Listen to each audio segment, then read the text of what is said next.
Do you think money gives you the right to humiliate others? Cassandra Belmont certainly thought so.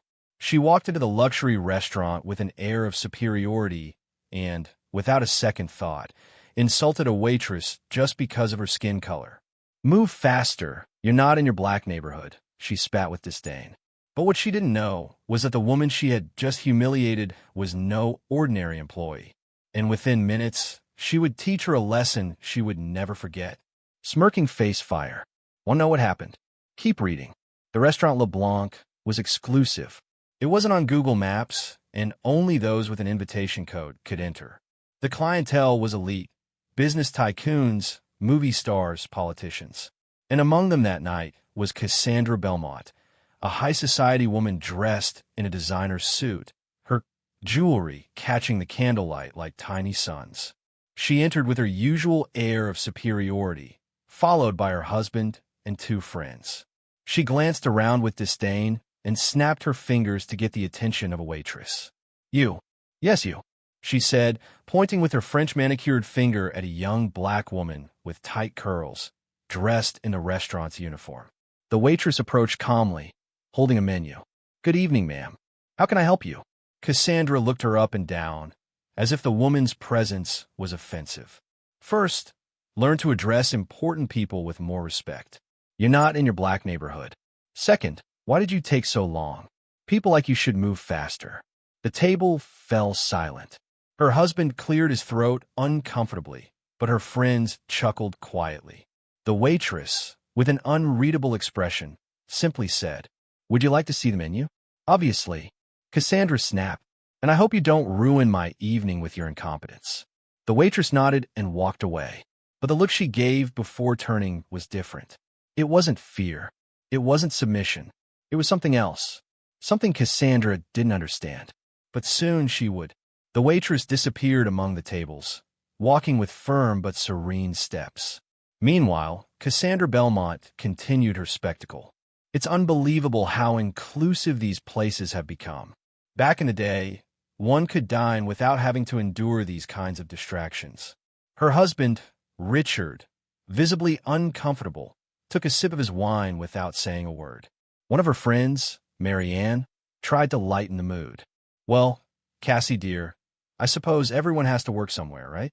she said playfully. Cassandra scoffed and checked her diamond watch. "The only thing I expect is that at least she knows how to do her job. If not, I'll demand to speak to the manager."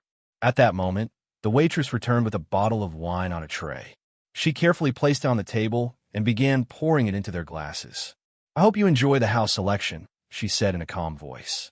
But just as she finished pouring Cassandra's glass, the socialite recoiled in disgust. "Ugh, don't touch my glass with those hands.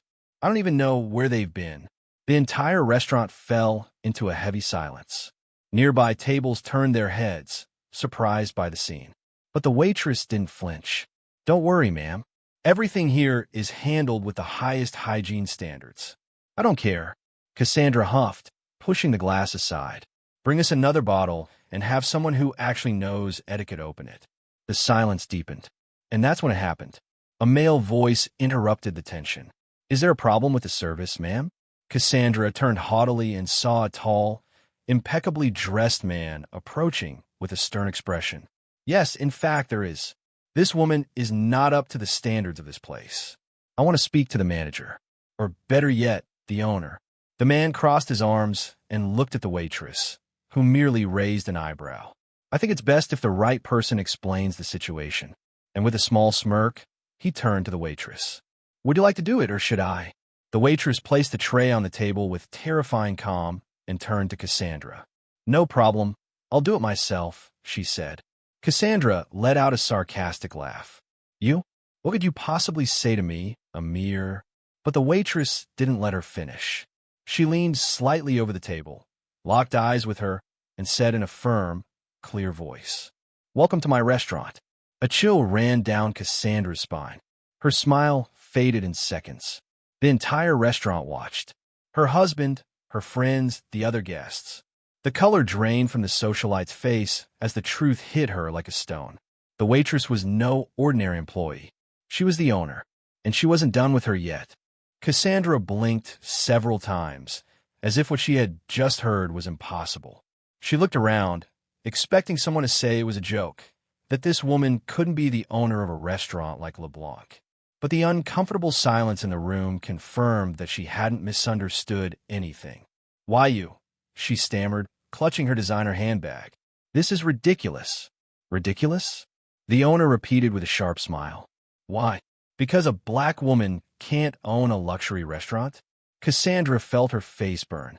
She wanted to reply, but the lump in her throat made it impossible to find the words. "You know what?" the owner continued, taking a deep breath. "People like you are used to treating others like trash without expecting consequences. But that's not how things work here." With an unsettling calm, she picked up the plate that a waiter had just placed on the table, a luxurious Wagyu steak with a red wine reduction sauce. "In fact," the owner said, leaning in slightly, "I think this dish is more fitting for you than our main course." And without another word, she lifted the plate and, splat, she dumped the entire dish over Cassandra's head. The entire room froze in shock. The red sauce dripped down her perfectly straightened blonde hair, staining her designer white dress. The steak slid off and landed in her lap with a wet, disgusting sound. "Ah!" Cassandra screamed, jumping to her feet. Her friends covered their mouths in horror.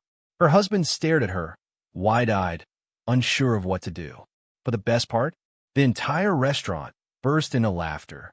At first, it was a muffled chuckle. Then someone clapped. Another joined in, and within seconds, the room exploded into cheers and laughter. "Well-deserved," someone called from another table. Finally, someone put one of these bargain bin racists in their place. Laughed a man holding a champagne glass. Cassandra, shaking with rage and humiliation, looked around, her face red as a tomato. "This is unacceptable. I'm going to sue this place. I'll ruin your life." The owner crossed her arms, completely unfazed. "Go ahead, but first get out of my restaurant." Cassandra blinked, even more outraged. "What? You heard me." The owner pointed to the door. "LeBlanc doesn't serve racists." Silence returned, but this time it carried a different weight. Two security guards, who had remained in the background until now, stepped forward. "Ma'am, please come with us," one of them said, his face expressionless. "No, don't touch me. Don't you dare." But she had no choice.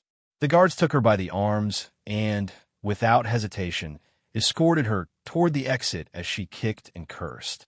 The moment the restaurant doors shut behind her, the room erupted in applause. The owner dusted off her hands and grabbed a napkin to wipe her fingers, while the sharply dressed man beside her grinned with pride. "I suppose it was time to take out the trash," he remarked. "Oh, absolutely," the owner replied with a satisfied smile. "And nothing feels better than doing it personally." The service continued as if nothing had happened, but one thing was certain.